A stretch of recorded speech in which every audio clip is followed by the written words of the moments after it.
Salut tout le monde. Aujourd'hui, on est samedi 4 juillet 2026 et notre cher ami Larry Johnson est avec nous. Regardez cette superbe chemise qu'il a mise. Oui, il a sorti une de ses chemises du 4 juillet. Oui. Magnifique. Et joyeux 4 juillet, Larry. Je vais commencer par une sorte d'échange entre le président du Parlement iranien et Donald Trump. Donald Trump a récemment déclaré que l'Iran était censé utiliser son argent pour acheter de la nourriture pour son peuple. Parce qu'en ce moment, les Iraniens ont très faim, ils sont affamés. Et il a ajouté qu'ils achètent exclusivement aux États-Unis du maïs, du soja, du blé et tout ça. Eh bien, voici ce que le président du Parlement iranien a publié hier. Il a dit « Imaginez avoir plus de 40 millions de vos propres citoyens qui dépendent des bons alimentaires et traiter une autre nation de pays affamés. » Ce n'est pas une proclamation, c'est une projection. Voilà la réponse du Parlement iranien, parce qu'en Iran, certains critiquaient les délégations iraniennes. Ils disaient qu'il n'était pas nécessaire de négocier avec les États-Unis.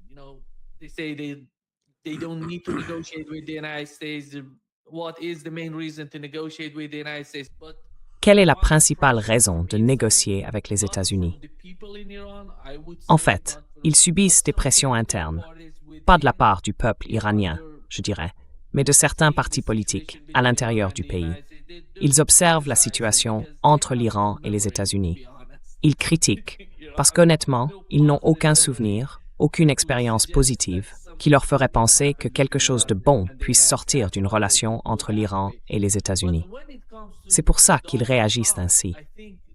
Mais quand il s'agit de Donald Trump, je pense, Larry, que ce qui s'est passé à la suite de cette guerre, et chaque fois que je repense à cette guerre et à ses conséquences, la question principale que je me pose, c'est pourquoi Donald Trump a-t-il besoin d'un accord, d'un traité ou d'un protocole d'entente avant de quitter la région?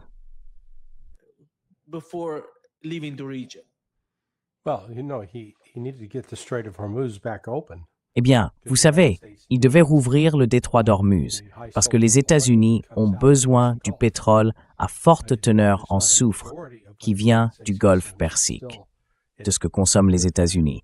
Mais il y a une vraie demande pour le carburant d'aviation et le diesel. Les raffineries américaines sont configurées de manière à produire ces carburants à partir de pétrole riche en soufre. Ça veut dire qu'elles utilisent du pétrole venu du Canada, du Mexique et du Venezuela. Mais même avec ça, c'est pas suffisant pour répondre à la demande américaine. Et il a été informé, il y a environ 4 ou 5 semaines, que si le détroit d'Ormuz ne rouvrait pas et que le flux de pétrole ne reprenait pas, les États-Unis allaient connaître une pénurie de diesel et de carburant d'aviation. Et ça aurait un effet très négatif sur l'économie.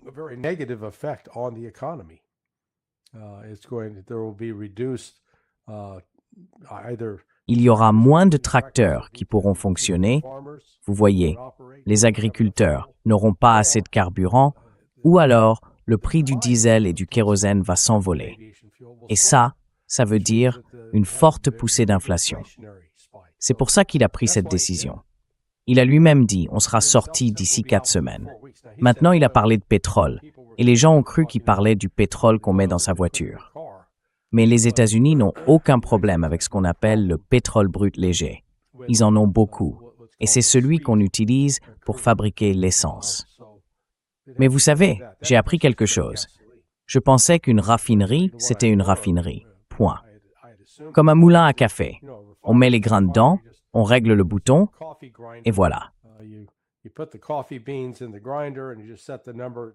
Est-ce que je le veux moulu grossièrement ou plutôt finement moulu? Et vous savez, il suffit pas de tourner un bouton et hop, c'est réglé. Pas du tout. Les procédés réels utilisés pour produire du diesel et du carburant d'aviation sont différents de ceux qu'on utilise pour fabriquer de l'essence. En plus de ça, quand on a un taux élevé de soufre, on veut extraire ce soufre parce qu'il a de la valeur, à la fois pour fabriquer des engrais et dans plusieurs procédés industriels. C'est pour ça qu'il voulait le protocole d'accord. That's why I wanted the MOU. Et qu'en est-il du programme nucléaire iranien, qui était l'objectif principal de l'administration Trump? Yeah, that's window dressing. Ça, c'est juste pour la façade. Vous savez, ce n'est ni le tournant décisif, ni le point de rupture. Ce discours-là, c'est ce qu'on a utilisé pour justifier les actions contre l'Iran. Parce qu'au fond, pour les États-Unis, l'objectif, c'était de détruire l'Iran. Le programme nucléaire, c'est juste un prétexte pour y parvenir. So the nuclear program is just an excuse to do so. Mais pour sauver les apparences de ce qui se passe, de ce qui s'est passé jusqu'ici, ils ont besoin d'un élément concret dans le programme nucléaire iranien. Ils en ont besoin. Parce que s'il s'en sort sans qu'un nouvel accord soit conclu entre l'Iran et les États-Unis sur ce programme nucléaire, toute la communauté américaine va se demander « Mais c'était quoi tout ça ?»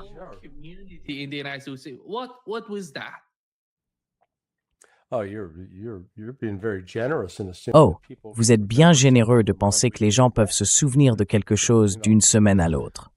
Franchement, on pourrait dire qu'on manque de lithium. On a Alzheimer, on n'a plus de mémoire.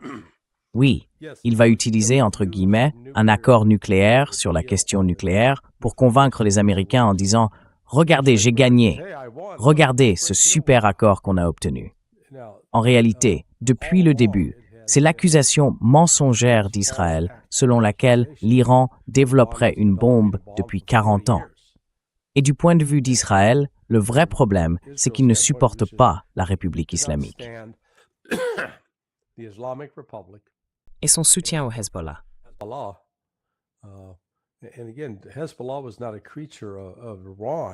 Encore une fois, le Hezbollah n'était pas une création de l'Iran.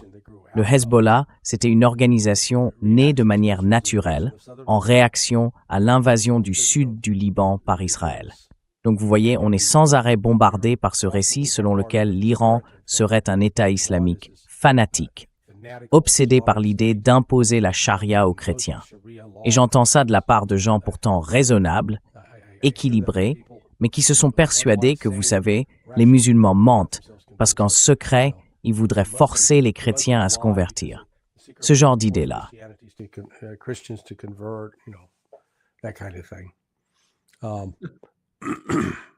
C'est trop drôle. Eh bien, vous savez, en ce moment, on parle beaucoup d'un type qui dit avoir été membre des gardiens de la Révolution et qui se fait maintenant appeler chrétien pour l'Iran. Il explique qu'en Iran, on n'autorise pas les musulmans à se convertir au christianisme. Et quelqu'un essayait d'en faire toute une histoire. Alors j'ai dit, bon, d'accord, si c'est comme ça, c'est le choix de l'Iran. Ils ne vont pas imposer ça à l'extérieur du pays. Ils disent simplement qu'à l'intérieur, si vous êtes chrétien, on respecte ça. Si vous êtes juif, on respecte aussi. Mais ne venez pas faire du prosélytisme ou essayer de convertir les autres. Je ne sais pas si c'est vrai ou pas, mais si ça l'est, eh bien, et alors?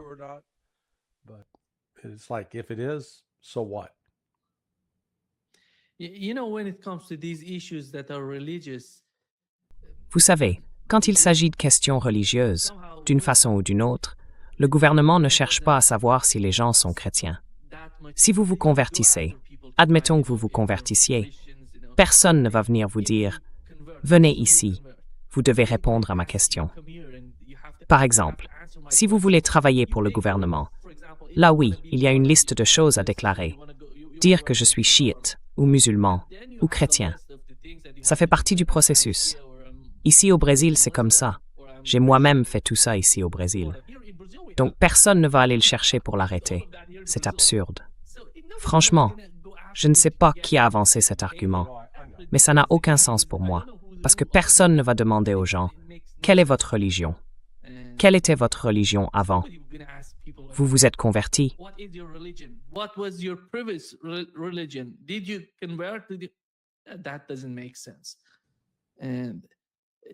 Ça n'a pas de sens. L'autre point, Larry, à propos du détroit d'Ormuz en ce moment, c'est que les États-Unis ont essayé d'utiliser la partie sud du détroit. Et je ne sais pas exactement quelle est la coopération entre les États-Unis et le gouvernement omanais, Mais ils ont tenté d'utiliser cette zone sud, et d'une certaine façon, ils l'utilisent. Et aujourd'hui, on a appris que l'Iran a complètement fermé le couloir maritime désigné entre les États-Unis et Oman. Ces routes, situées dans la partie sud du détroit. Bloomberg a rapporté qu'au moins 8 navires ont été forcés de faire demi-tour, oui, de faire demi-tour, ou d'emprunter l'alternative, c'est-à-dire les routes iraniennes. Voilà ce qui se passe. On sait que l'armée de l'air américaine est présente dans la région et essaye d'aider les navires à revenir. Vous voyez quelque chose? Allez-y. Do you see any go Well, ahead. yeah. How does the Air Force? Oui. I had this discussion. Alors comment fait l'armée de l'air américaine? J'en ai parlé hier soir avec Suleiman Ahmed, qui a un compte X assez populaire. Il m'a dit, l'armée de l'air américaine accompagne ses navires. Mais ces navires avancent à 12 000 à l'heure maximum, alors que les avions volent à au moins 150, 200 000 à l'heure. Ce n'est pas vraiment ce qu'on appelle accompagner, déjà. Ensuite, les soi-disant avions d'escorte n'avaient même pas ce qu'on appelle une capacité d'appui aérien rapprochée. Donc si le but était vraiment d'empêcher que ces navires soient attaqués, on aurait plutôt un hélicoptère Apache qui tourne autour. Ou bien on enverrait un vrai navire dans le détroit. Ce que les États-Unis n'ont pas fait, parce que l'Iran, eh bien, les coulerait immédiatement.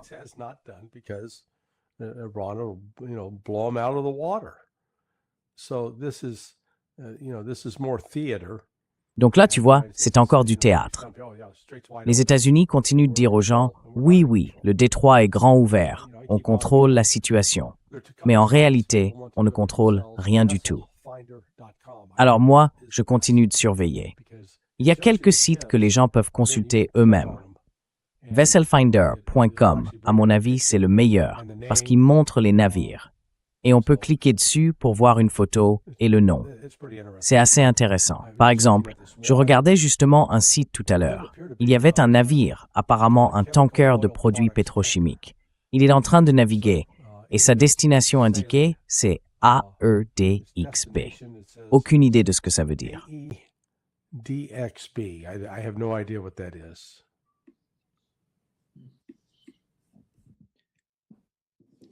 Larry, Benjamin Netanyahu va rencontrer Donald Trump. Aujourd'hui, on a appris que Ben Gurion a de nouveau annulé sa visite aux États-Unis. Il voulait aller à New York, et on sait bien quelle est l'ambiance là-bas. Les gens vont sortir pour manifester contre lui, contre ce qui se passe à Gaza et en Cisjordanie. On comprend donc pourquoi il a annulé son déplacement. Mais je ne sais pas vraiment ce que Benjamin Netanyahu cherche à... Enfin, quel est l'objectif principal de Benjamin Netanyahu dans cette nouvelle rencontre avec Donald Trump? Comment est-ce que toi, tu comprends ça?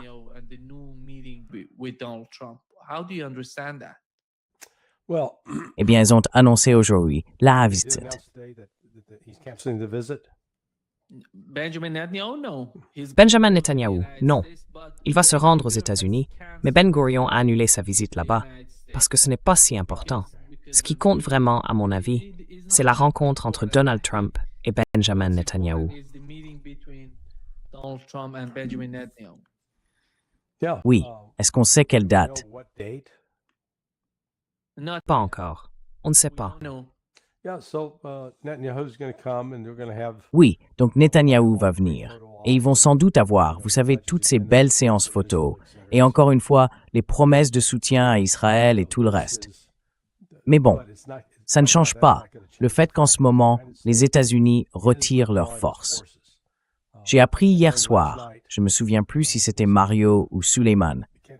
Oui, je crois que c'est Mario qui a rapporté que les B-52, ceux qui étaient stationnés à Farnsworth, en Grande-Bretagne, sont maintenant repartis aux États-Unis. Et après leur départ, un groupe de F-15, qui était basé en Jordanie, a volé vers le Royaume-Uni avant de rentrer lui aussi aux États-Unis. Donc il y a bien une réduction des forces américaines déployées dans la région.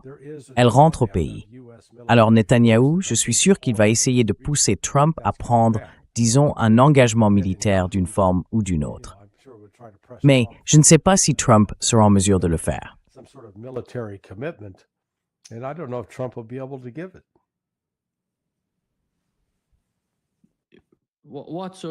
C'est quel genre d'engagement ça? Est-ce qu'il veut vraiment s'en prendre à nouveau à l'Iran? Oui, absolument. Ils veulent s'en prendre à nouveau à l'Iran.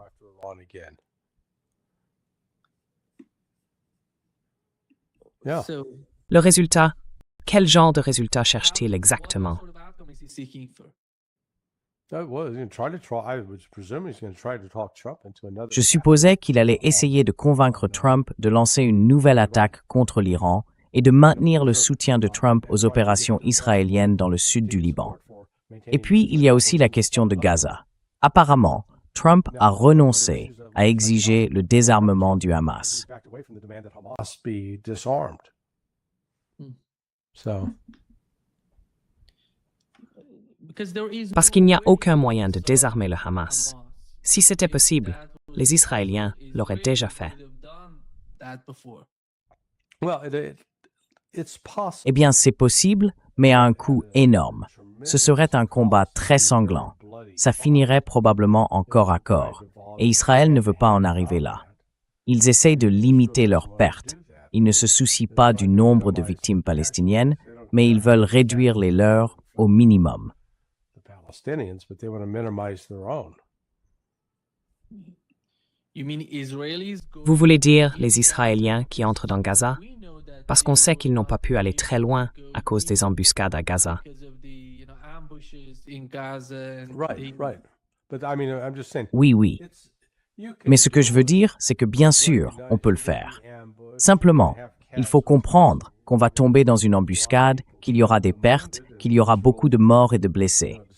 Et Israël, malgré tout son discours musclé, ne veut pas prendre ce risque. C'est pour ça que le Hamas a réussi à les tenir à distance. Hamas able to hold them off. Ils pensent vraiment qu'ils peuvent annexer la Cisjordanie. Eh bien, c'est ce qu'ils font déjà.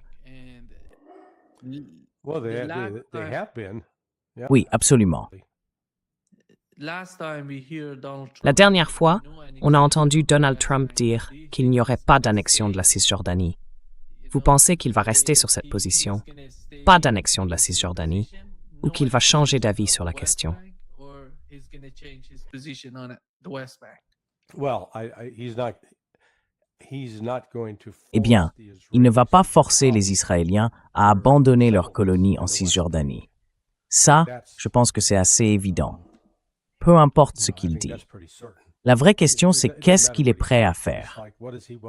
Est-ce qu'il est prêt à couper l'aide à Israël et à dire non, vous allez devoir quitter la Cisjordanie, c'est fini, il n'y aura plus d'aide?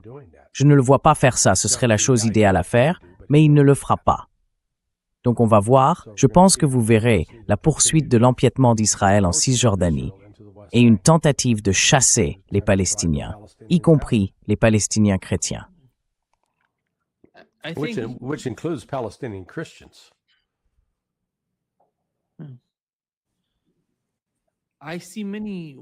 Je vois plusieurs façons dont même les Européens pourraient avancer un argument juridique contre Israël.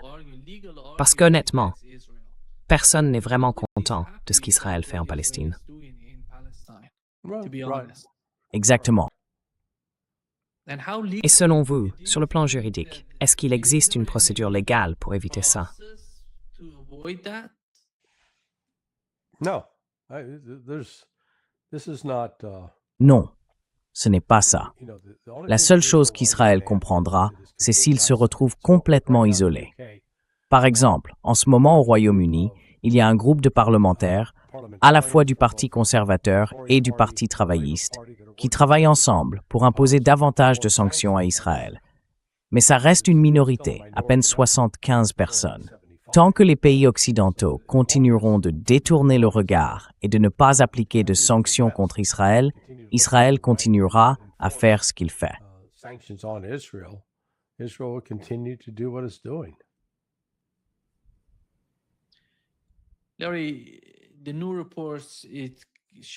Larry, les nouveaux rapports indiquent qu'il semble que l'Iran et les États-Unis vont se rencontrer à nouveau le 11 juillet au Pakistan pour discuter. Et dans cette nouvelle série de pourparlers, il semble qu'ils vont aborder la question des avoirs iraniens gelés et des sanctions contre l'Iran. en gros, les sanctions primaires et secondaires. L'AIEA, le Conseil de sécurité de l'ONU, ce seront les prochaines étapes des négociations. Jusqu'à présent, ce qu'on a appris du programme nucléaire iranien, c'est qu'il y a 2 sites en Iran. L'un d'eux se trouve à Téhéran, c'est un réacteur de recherche à Téhéran, où l'AIEA peut se rendre, et les inspecteurs peuvent y aller pour vérifier.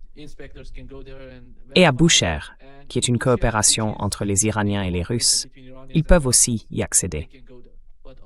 Mais les autres sites en Iran ne sont pas ouverts aux inspecteurs de l'AIEA. Alors imaginons qu'on arrive au 11 juillet. D'après ce qu'on a vu jusqu'ici, avec ces points importants du protocole d'accord, est-ce que tu penses qu'ils avancent, qu'ils progressent d'une manière ou d'une autre? Are they advancing? Are they somehow moving forward? Oh no, I think there's zero progress at all.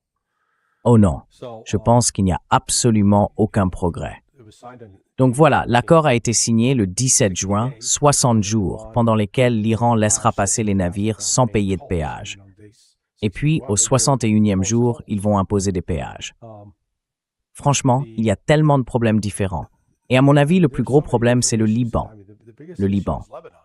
Les États-Unis sont censés faire pression, forcer Israël à quitter le Liban.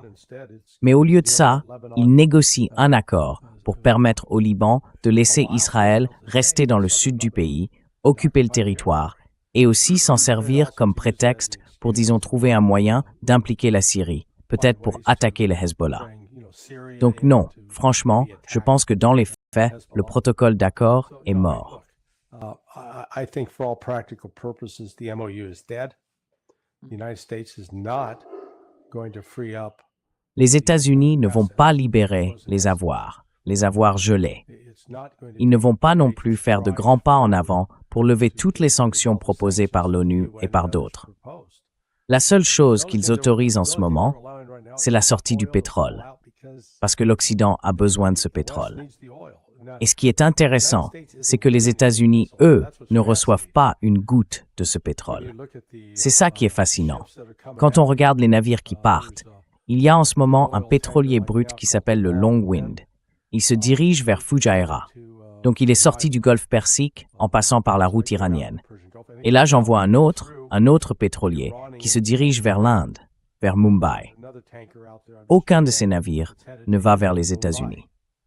So none of these tankers are going to the United States. Oui. That's what's interesting is the United States needs C'est ça qui est intéressant. those tankers. Les États-Unis ont besoin de ces pétroliers, mais ils ne les reçoivent pas. Donc voilà, je suis juste là à observer. Oui, Yeah. beaucoup de ces pétroliers qui partent en ce moment se dirigent vers Fujairah. Et ensuite, d'où ils vont, peut-être qu'à partir de Fujairah, ils iront, disons, vers les États-Unis. Mais de Fujairah jusqu'à l'un des terminaux pétroliers où se trouvent les raffineries, dans le sud des États-Unis. C'est un trajet d'environ 42 jours. Donc, il n'y aura pas de soulagement immédiat pour les États-Unis. Il va y avoir au moins un mois de perturbations importantes. At least a month of severe disruption. I think that's Je pense que c'est l'une des principales raisons pour lesquelles beaucoup de gens affirment qu'il n'y a aucun moyen pour les États-Unis de revenir dans la bataille. to the fight again. Well, yeah, I mean for right now, yes, that's Eh bien, oui, pour l'instant, c'est ça. again, Et encore une fois, je le vois comme ça. Pour qu'une action militaire ait lieu, il faut qu'il y ait une cellule de planification et d'opération, une vraie structure bureaucratique. Et ces cellules-là, pour les dernières attaques, celles du 28 février, on les appelle des CAT, pour Crisis Action Teams. Elles ont été mises en place et ont commencé à fonctionner au moins une semaine avant l'attaque du 28 février. Et depuis, elles ont été démantelées. Maintenant, elles tournent de 8 à 5 ou de 9 à 5 jours par semaine, comme des horaires de bureau. Donc le fait qu'il n'y ait plus de cellules de planification actives, 24 heures sur 24, 7 jours sur 7, ça montre bien qu'il n'y a pas d'opération militaire importante en cours de préparation ou sur le point d'être lancée. being planned or on the verge of being carried out. So you have to look at things like that to understand, Donc, il faut regarder ce genre de choses pour comprendre. Tu vois, est-ce que les États-Unis vont repartir en guerre? Si jamais ils décident de se réengager, alors cette cellule doit se remettre en place. Et il faut commencer à déployer des moyens aériens, du matériel de soutien et du personnel dans la région. En ce moment, ils sont en train de tout retirer. Donc, ça réduit le risque d'une escalade majeure, au moins pour les 2 ou 3 prochains mois. Et franchement, je ne vois pas Trump vouloir, tu sais, rallumer un nouveau niveau de conflit avec l'Iran 1 mois ou 2 avant les élections de mi-mandat en novembre.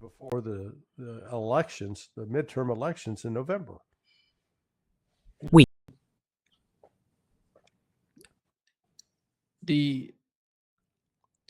Marco Rubio and his people tried to put a lot of Marco Rubio et son équipe ont essayé de faire pression sur de nombreux pays à travers le monde pour les dissuader d'assister aux funérailles du guide suprême de l'Iran. D'après les informations qu'on a pour l'instant, plus d'une centaine de pays y ont participé. Et quand on parle, Larry, de ces funérailles, je ne vois pas très bien pourquoi les États-Unis auraient intérêt à les éviter. Il semble que, pour l'administration, ce soit perçu comme une forme de soutien politique aux Iraniens. Mais le guide suprême, c'est avant tout un chef religieux. Ce n'est pas, tu vois, le président. C'est le chef religieux de l'Iran. Et assister à ces funérailles n'est pas vraiment un geste contre les États-Unis, ni contre l'administration Trump. Je ne sais pas toi, quelle est ta perception de tout ça? the Trump administration. I don't know what is your perception of that. Maybe Oh no, they- look, this is all about discrediting Écoutez, Iran. tout ça, c'est une question de discréditer l'Iran, si possible. Si une centaine de pays se rendent pour commémorer et rendre hommage à l'ayatollah Khamenei, c'est de fait une reconnaissance qu'il ne s'agit pas d'un État paria. Les États-Unis veulent que l'Iran soit traité comme un paria. D'après ce que j'ai compris, au moins 13 pays qui devaient participer se sont désistés. Plusieurs d'Amérique du Sud, quelques-uns d'Afrique. Apparemment, l'Afrique du Sud n'y est pas allée. Je n'en suis pas certain. Mais vu le statut de l'Iran comme membre des BRICS et vu sa position contre la politique d'apartheid d'Israël, je serais vraiment surpris que les Sud-Africains aient cédé à la pression américaine sur ce point. Yielded to American pressure on that. If they did, shame on them. S'ils l'ont fait, honte à eux. C'est à mes yeux un acte tout simplement méprisable. Écoutez, ces funérailles sont historiques. Il n'y a jamais rien eu de comparable dans l'histoire. C'est ce que beaucoup de gens ne comprennent pas. Hier, j'ai fait quelques recherches sur les plus grandes funérailles, les funérailles d'État, tout ça. Et pour l'instant, c'est l'Iran qui détient le record de la plus grande cérémonie d'État. C'était l'enterrement de l'ayatollah Khomeini en 1989. 10 millions d'Iraniens y avaient participé. Aujourd'hui, on estime que les funérailles, ou plutôt l'ensemble des cérémonies qui vont se dérouler tout au long de la semaine jusqu'au 9 juillet, vont rassembler plus de 30 millions d'Iraniens. Are going to involve more than 30 million Iranians. So to be triple what was the previous record. Donc ce sera 3 fois plus que le précédent record. Mais j'ai aussi essayé de vérifier. Vous savez, on a déjà eu des funérailles très médiatisées pour des dirigeants morts ou assassinés, comme celle de John F. Kennedy par exemple. Et je crois qu'à l'époque, il y avait des représentants de plus de 70 ou 80 pays. Là, apparemment, ce qui se passe en Iran, c'est le plus grand événement de ce type de toute l'histoire du monde. On n'a jamais vu quelque chose d'aussi vaste, d'aussi massif, avec autant de pays représentés. Oui, et il a dit que l'Occident essaye de ne pas en parler, de faire comme si ça n'existait pas.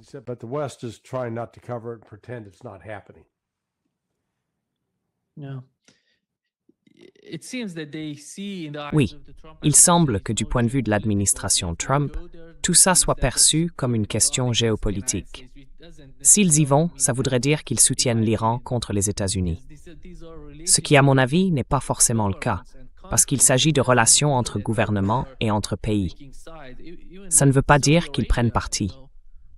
Même avec l'Arabie saoudite, je dirais que j'ai été surpris que l'Arabie saoudite participe aux funérailles.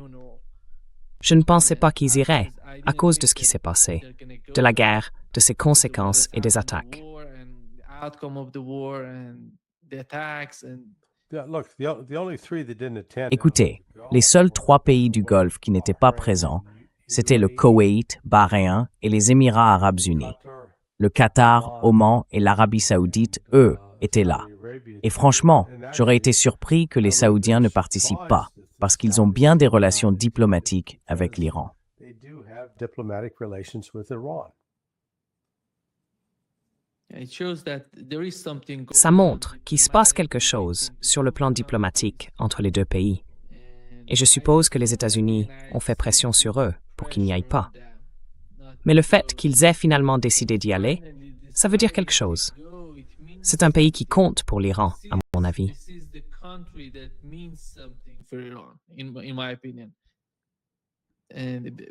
Yeah, I mean it's a look. MBS Oui, is not enfin écoutez, trustworthy. MBS n'est pas du tout quelqu'un de fiable, Seigneur. Oui. Mais le fait qu'il semble encore disposé à travailler avec les Pakistanais, je pense que l'influence du Pakistan là-dedans est importante, le rôle qu'il joue en coulisses aussi. Et puis, le Premier ministre Sharif est venu. Donc en réalité, on a eu des avancées notables, on les a tous eues. So you've had actually some significant. On a eu le maréchal, on a eu Sharif, on a eu... I'm not sure. Je ne suis pas. Je ne crois pas que le général Hassim Mounir soit venu. Ah, il est venu? Oh, did he? Oui, tous, les membres du Parlement. C'était énorme, la délégation pakistanaise. Okay. So, yeah, I'm. D'accord. Donc, ce que je me demande, c'est, à Téhéran, est-ce qu'ils ont assez de chambres d'hôtel pour tout le monde qui arrive? Ouais. Tu sais, pour les propriétaires des différents hôtels, c'est une bonne semaine. Mais apparemment, Pachinian est venu d'Arménie. Par contre, je ne sais pas pour Aliyev. Je ne sais pas s'il est venu d'Azerbaïdjan. I don't know about Aliyev. I don't know if Aliyev came in from No, Azerbaijan. no, the head of parliament from Non, Azerbaijan c'était le président du Parlement d'Azerbaïdjan et le vice-président de la Turquie. Erdogan, lui, n'y est pas allé. Il a dit qu'il irait plus tard en Iran. Je ne sais pas trop ce que ça veut dire, mais on dirait qu'il est en train de négocier en ce moment avec les États-Unis. Il y a un sommet de l'OTAN et il essaye d'acheter davantage de moteurs aux Américains. Il a donc besoin de se rapprocher de l'administration Trump. Mais au fond, à mon avis, ce qui compte le plus, c'est la relation entre l'Iran, l'Arabie saoudite et le Qatar, parce que c'est vraiment crucial pour toute la région. which is so important for the whole region because they were trying to you remember the rapprochement between Parce qu'ils essayaient de... Tu te souviens du rapprochement entre l'Iran et l'Arabie saoudite, mené par les Chinois. Je pense qu'on est là à un nouveau niveau. C'est un nouveau type de relation, pas un partenariat entre ces deux pays.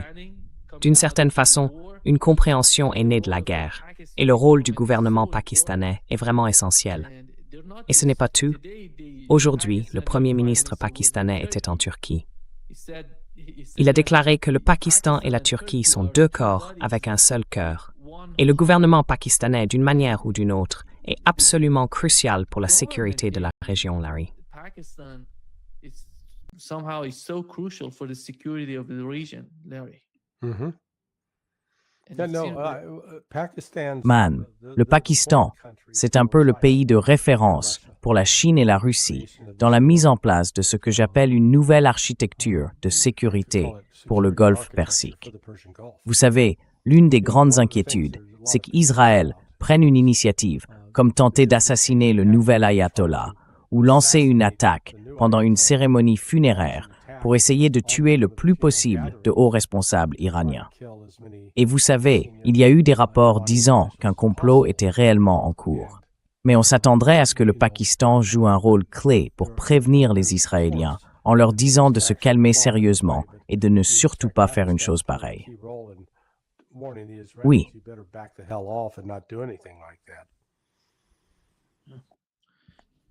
What was so important yesterday, Larry, that it wasn't reported Ce qui était vraiment important hier, Larry, et dont on n'a pas beaucoup parlé dans les médias, c'est qu'un avion civil iranien a atterri au Yémen après plus d'une décennie de blocus, environ 11 ans. L'avion iranien a atterri au Yémen et a été confronté à un chasseur saoudien. Ensuite, il y a eu une sorte d'échange entre la défense aérienne du Yémen et l'avion de chasse, et ils ont fini par le repousser hors de leur espace aérien. L'avion iranien a donc pu atterrir. Après 11 ans, c'est un événement très important pour le Yémen. Je me demande si ce nouveau rapport de force dans la région pourrait ramener un peu de raison entre le Yémen et l'Arabie saoudite.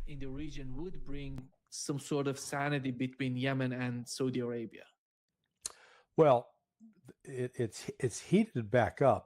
Eh bien, la situation s'est de nouveau enflammée ces 3 dernières semaines. Et vous savez, il est clair que les Saoudiens sont les provocateurs dans cette affaire. Donc je ne suis pas vraiment sûr de comprendre pourquoi l'Arabie saoudite agit de cette façon en ce moment, à moins que ce ne soit, disons, à la demande des États-Unis. Les Houthis se sont mobilisés, mais cette guerre entre les Saoudiens et les Houthis dure depuis quoi? Au moins 10 ans. Oui, et pendant un certain temps, c'était une guerre par procuration entre l'Iran et l'Arabie saoudite. Une fois que les Chinois sont intervenus auprès de l'Iran et de l'Arabie saoudite et qu'ils ont réussi à établir un rapprochement, cette inquiétude a disparu.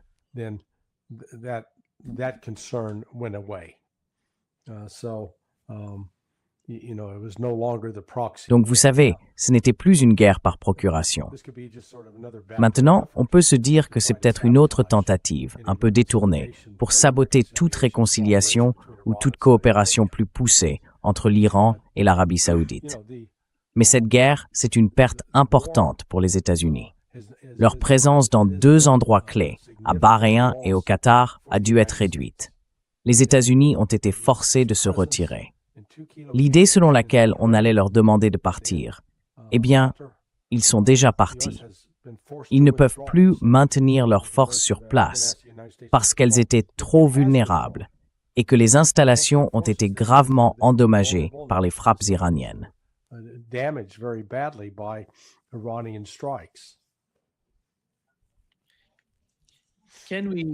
Peut-on dire que la guerre contre l'Iran a affaibli Israël d'une manière que personne n'aurait pu imaginer auparavant? Oui, je dirais que oui. Parce que les bases aériennes américaines ne sont pas là pour protéger les États-Unis. Les États-Unis ne sont même pas dans la région.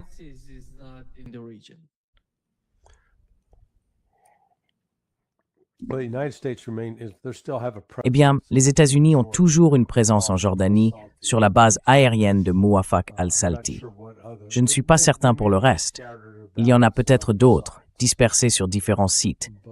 Mais une chose est claire, si Israël comptait sur un parapluie de sécurité américain, ce parapluie n'existe plus. Ça, c'est sûr.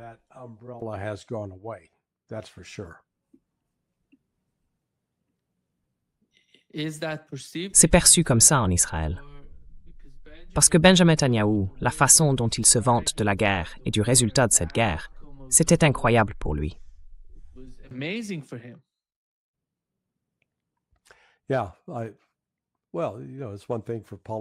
Oui, vous savez, c'est une chose pour les politiciens d'essayer de faire passer du fumier pour une œuvre d'art.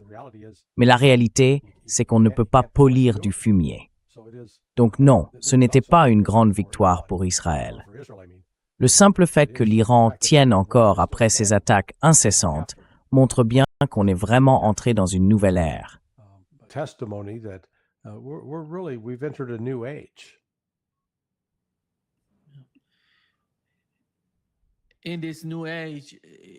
À votre avis, dans cette nouvelle époque, est-ce qu'il y a une nouvelle définition d'Israël?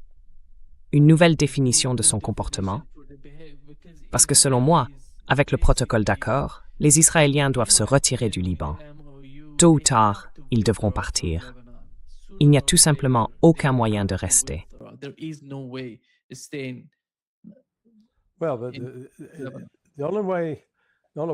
Eh bien, la seule façon pour qu'ils se retirent, c'est qu'on les y oblige. Et ça veut dire, à mon avis, que l'Iran devrait leur dire « Bon, vous partez ou on détruit vos bases aériennes ». C'est d'ailleurs quelque chose que je trouve assez étrange. Pourquoi l'Iran, avec ses capacités en missiles, n'a pas détruit ses bases? Elles sont grandes, bien sûr, mais ils auraient pu vraiment les rendre inhabitables. et l'Iran ne l'a pas fait. Je ne sais pas pourquoi. Making them uninhabitable. And Iran didn't do that. I don't know why. C'est peut-être la prochaine étape de l'escalade. Well, that could. I mean, it could escalate definitely in Eh that bien, way. c'est possible. And Je veux dire, ça pourrait vraiment s'intensifier de cette façon et porter un coup dur à Israël en affaiblissant ses capacités militaires. Regardez, si on détruit ses bases aériennes et qu'Israël n'est plus en mesure de mener ses opérations de combat, eh bien la plupart des frappes qu'ils effectuent viennent de bombardements. Si vous stoppez ça, tout à coup, Israël doit compter sur ses forces terrestres. Et ils n'ont pas forcément le soutien aérien rapproché, ni des hélicoptères, ni certains avions de combat capables d'assurer ce type d'appui. Mais, vous savez, l'Iran, pour une raison ou une autre, en ce moment, se concentre surtout sur l'exportation de son pétrole. Et il le fait. Il exporte vers l'Inde, la Chine, la Corée du Sud et le Japon. Ces pays payent au moins une prime de 20%. Donc même si le prix du Brent est à $70, le pétrole qui sort de ces navires se vend largement au-dessus de $110 le baril. well in excess of $110 per barrel. Larry, on a parlé de Charlie Kirk quand il a été assassiné. Et les nouvelles preuves ont montré qu'ils utilisaient un micro sous son... Non. No. That is a complete load of horse shit. C'est complètement n'importe quoi. These people that are putting Ces gens qui racontent cette histoire de micro, le micro était là, le trou dans son cou était là.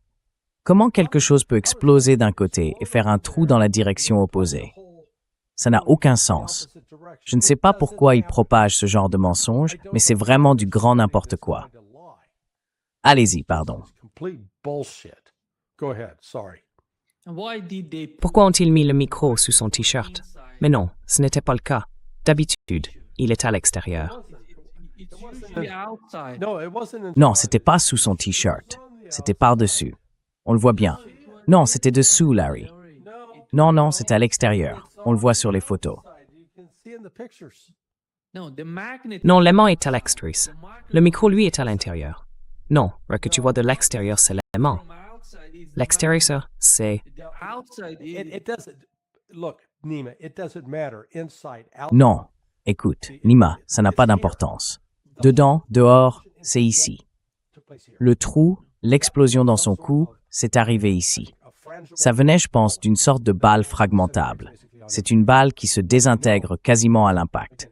Ce qu'on sait, c'est qu'elle a sectionné l'artère carotide. D'accord? Si l'aorte ascendante, celle qui sort du cœur, était restée intacte, il y aurait eu du sang projeté de façon rythmique parce que son cœur battait encore. Mais on ne voit pas ça. Ça ne s'est pas produit. Alors il faut se demander, qu'est-ce qui peut expliquer ça? La seule explication que je vois, c'est que quel que soit le calibre de la balle qui est entrée dans son cou, le choc qu'elle a provoqué a en quelque sorte sectionné l'aorte ascendante, celle qui envoie le sang vers la tête et le cou. Et une fois qu'elle est coupée, et ça se fait en une fraction de seconde, c'est pour ça qu'on voit ce flot de sang qui jaillit. That's why you see there was a rush of blood coming out. It's like somebody turned on a waterfall. The blood flowed. C'est comme si quelqu'un avait ouvert une cascade. Le sang s'est mis à couler, à descendre. C'était pas comme s'il jaillissait. Mais ça n'a pas été causé par une explosion. Je ne comprends pas pourquoi ils insistent sur cette version en ce moment. Candace Owens, honte à elle. C'est juste de l'ignorance. Vous voyez, ce serait différent si le trou était ici, à l'endroit du micro. Quand il y a une explosion, il y a une force qui se dégage. Ce micro aurait dû partir dans la direction opposée. Mais non, voilà.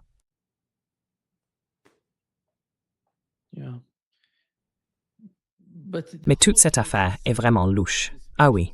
Oh, yes. No, listen, he was murdered. The claim that this Tyler Robinson Non, shot and killed him, écoutez, that's not il a été assassiné. with that 30-odd. Dire que ce Tyler Robinson lui a tiré dessus et l'a tué, franchement, c'est n'importe quoi. Pas avec un fusil 30-06. Absolument pas. Je veux dire, il y a tellement d'incohérences dans cette histoire. Mais bon, on voit maintenant d'autres exemples où le FBI est intervenu.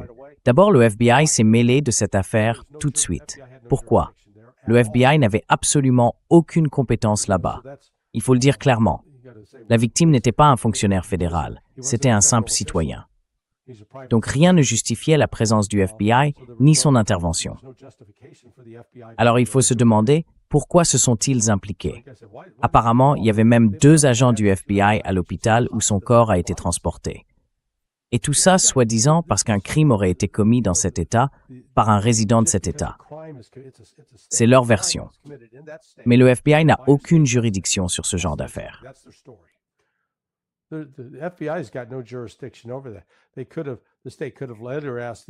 Ils auraient pu, l'État aurait pu plus tard demander au FBI « Hey, est-ce que vous pouvez venir nous aider avec l'analyse médico-légale de ces preuves ?» Ce qu'on nous dit, et c'est là que ça devient intéressant, c'est que l'ATF affirme, d'après le rapport, qu'ils n'ont pas pu vérifier que la balle, ou plutôt le fragment, écoutez bien, le fragment de la balle récupéré dans le corps de Charlie Kirk ne correspondait pas au fusil qu'on dit avoir été utilisé. Bon, d'accord, vous avez un fragment de balle. Rien que ça montre que c'était une munition fragmentable, parce que c'est logique. Normalement, une balle classique, avec une ogive en acier, traverse complètement. Elle aurait dû traverser le corps de part en part. Il y a des tas de vidéos où on voit des gens tirer avec ce fusil, avec le même type de munition qu'on dit avoir été utilisé. Et ça traverse du bois épais de plusieurs centimètres. Toute cette histoire, c'est un mensonge. C'est quelque chose qu'on a monté de toutes pièces.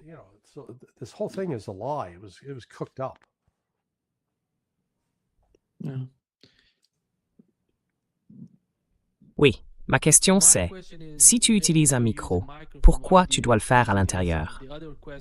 L'autre question, c'est comment on peut comprendre le mouvement de son t-shirt. Il remontait d'une façon qui m'a vraiment étonné. Tu as vu? Ah, le choc! On ne voit pas souvent un t-shirt bouger autant. C'était tellement exagéré. Regarde la photo.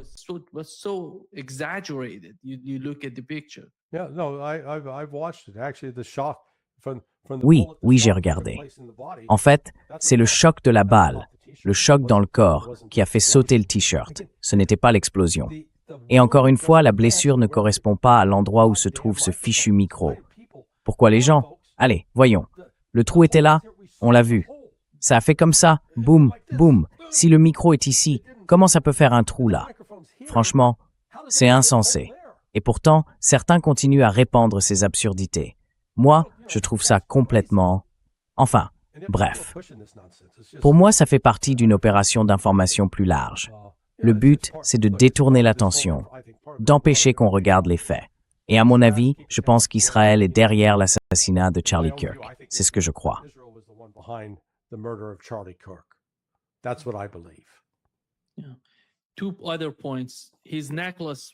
Deux autres points.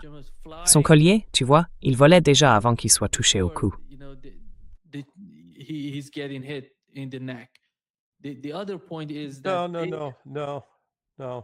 L'autre point, c'est que non. Désolé, je veux dire, j'ai regardé ça image par image. Ce n'est tout simplement pas vrai.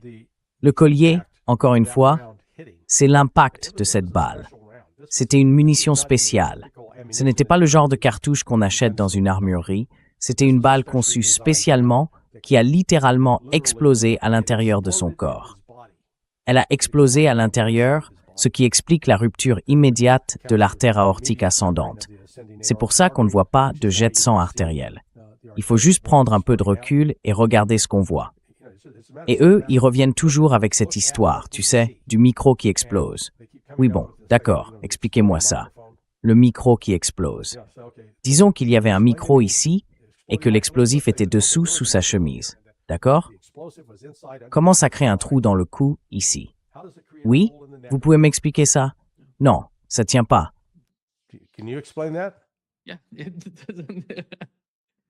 Oui. Ouais, enfin, comment ça peut faire un trou dans le cou là? C'est une question simple.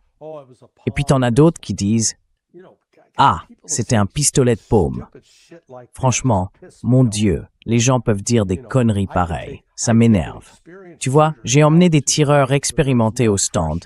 sans aucune pression, et je leur ai fait tirer sur un disque de 5 cm à 3 mètres. Et le nombre de ceux qui n'arrivent pas à le toucher régulièrement, c'est incroyable. Et on parle de tireurs expérimentés. C'est un exercice qu'on appelle le Dot Torture Test, que j'utilise souvent. Alors tu veux me faire croire que quelqu'un à environ 3,50 m avec un pistolet de paume, sans viser, juste en pointant vaguement dans la direction, a réussi ce tir. Franchement, c'est du n'importe quoi.